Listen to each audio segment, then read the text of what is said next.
We talk a lot about rest as resistance, and it is.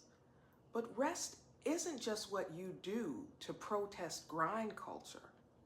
Rest is what you do to restore your humanity and your divinity. You don't rest just to fight again.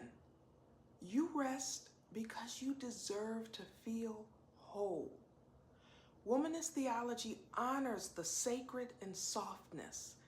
Liberation theology says Sabbath is not self-care, it's spiritual strategy.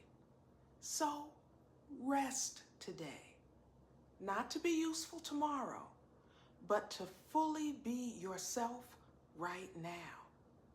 Today's challenge: take 30 minutes of rest that is not productive.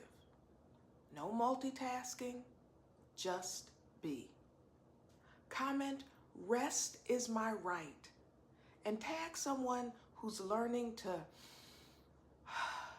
breathe again. From the mouth of a daughter of thunder, I'm not resting for a reason. I'm resting because I'm sacred.